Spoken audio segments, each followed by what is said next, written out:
This video demonstration is another in our series on how to assemble and install IKEA kitchen cabinets. Today we're going to be talking about fitting the plinth to the cabinets.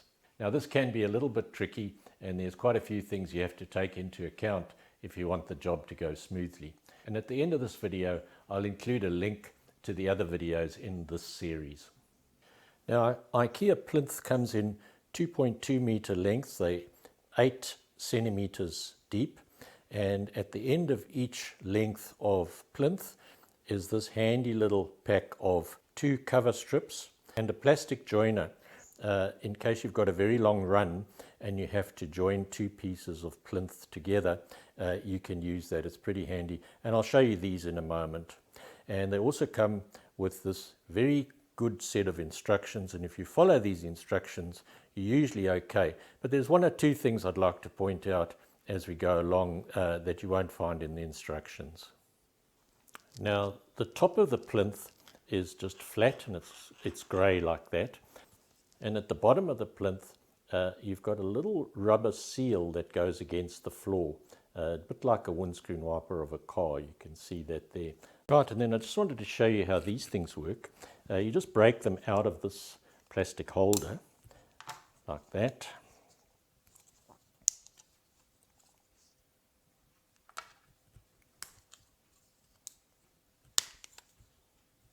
First I'll show you how this joiner works.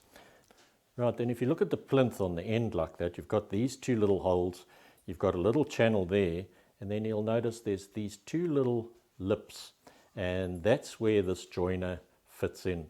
And the smooth surface goes to the outside and the ridges go to the inside.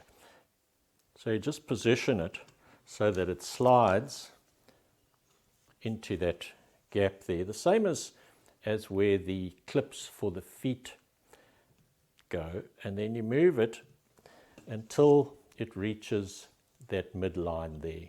Okay, and then you do the same on that one.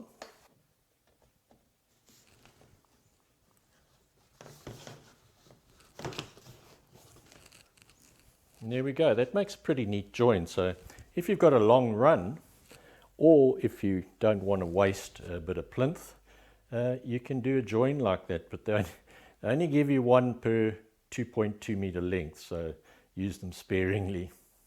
So now just to show you how these little cover strips work, there's an outside which has got that little lip on it, and the inside is just that straight ridge, and then those little protrusions are to clip in. The end ones go right in the end there.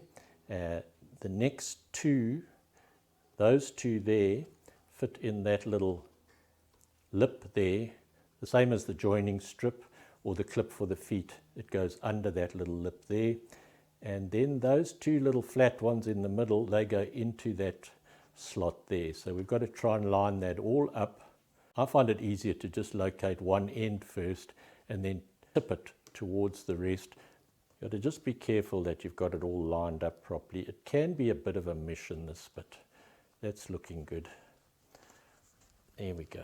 Now you see that's in place there, that's the inside, and the outside's pretty neat as well. And so those are really good.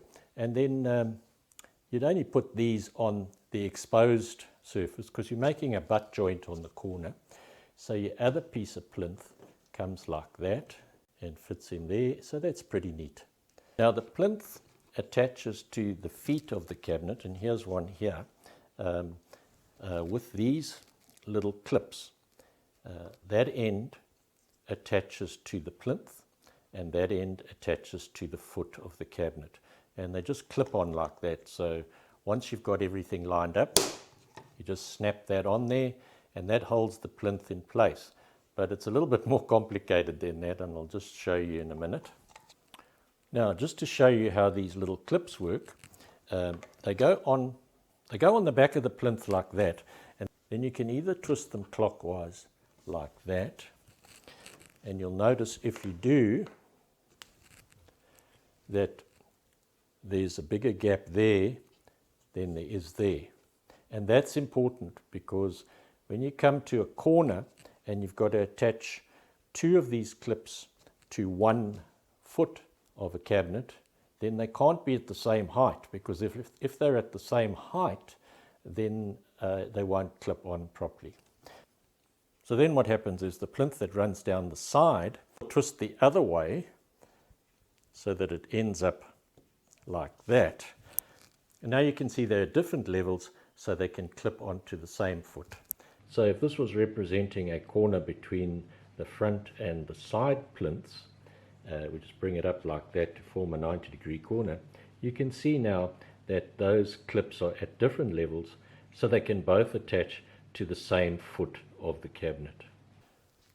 Now the feet attach to these base plates which fit on the bottom of the cabinet, and the base plate has got a little lip on the one side, and that lip points to the side of the cabinet.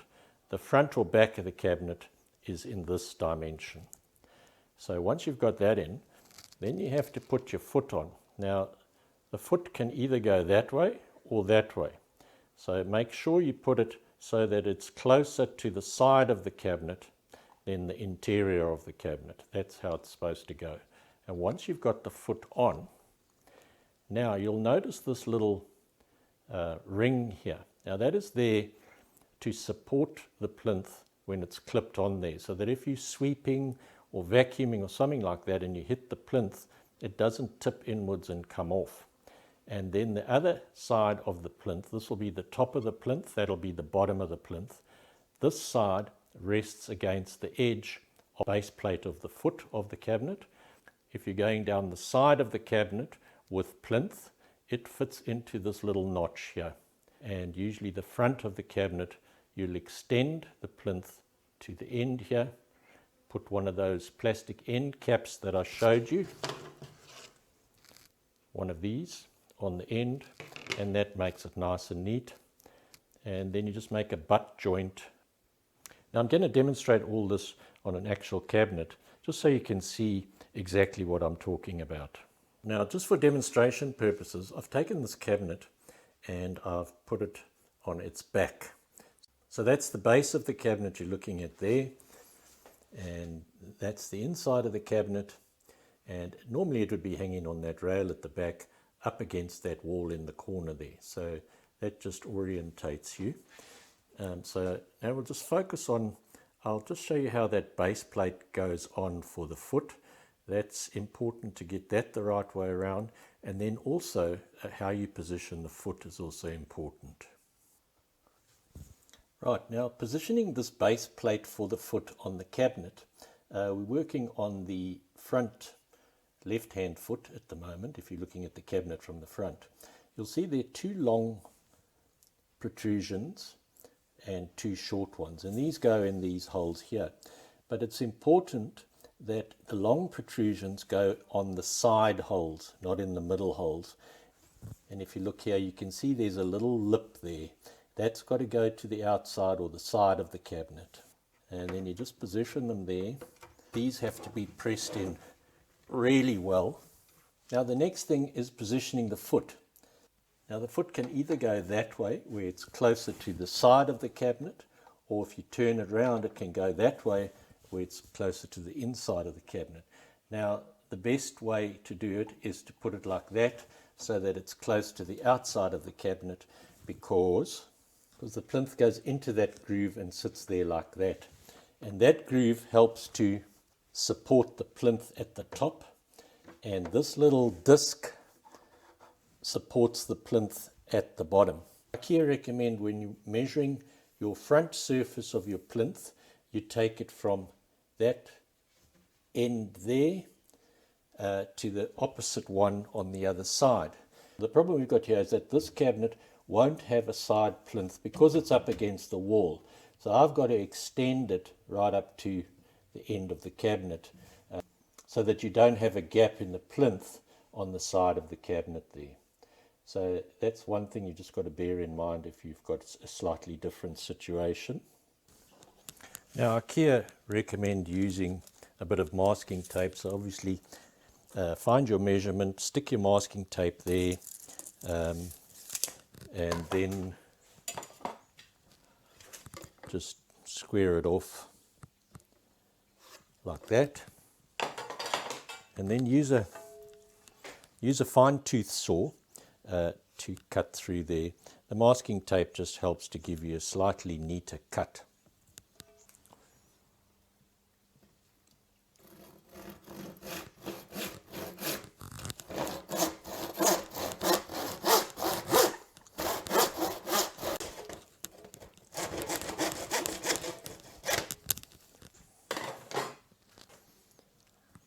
And there we go, that's pretty neat.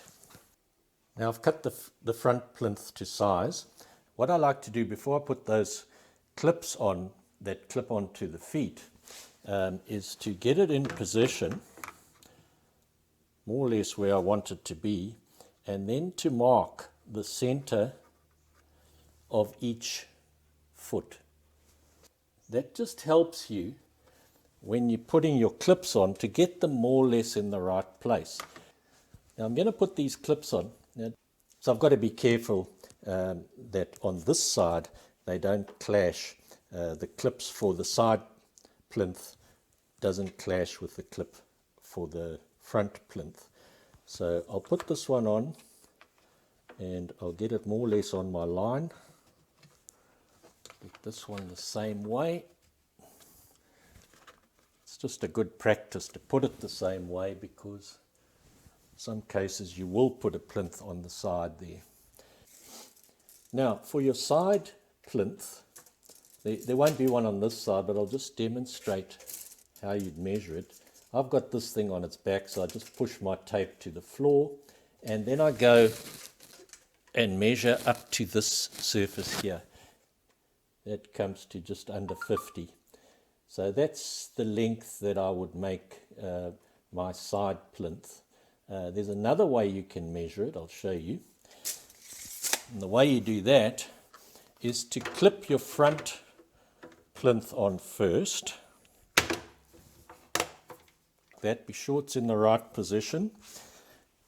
And then you can take your tape and measure to the bottom of this plinth where you're going to butt the side plinth onto.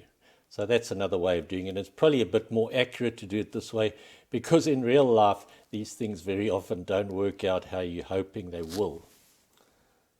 Now Ikea have designed their plinth so that dimension is 8 centimeters, and they recommend that the length of your feet is also 8 centimeters, including that bit of the base plate. Now that's all very well, but sometimes if your floor's a bit uneven, it doesn't work out that well. This would obviously go the other way around like that. And you might want to watch the video at the top of the screen at the moment. There's a section in there where I talk about setting the height of your rail so that the height of your feet and the plinth all come together at the end, so that you don't have to do any trimming on your plinth, because trimming plinth is not easy and very messy and time consuming, so try and avoid that at all costs. Right, so I've cut my side plinth to size so that it fits in there. I've put my clips in so that they don't clash with the clip on the front plinth, and it's just a matter of clipping it into place.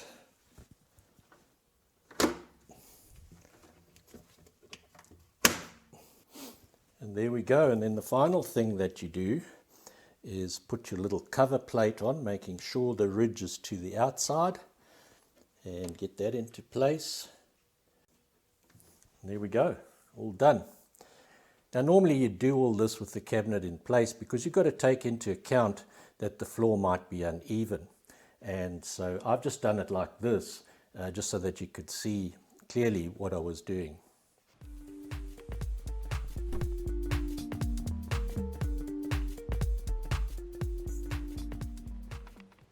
Now if you found this useful, please like and share this video and subscribe to this channel if you haven't already done so.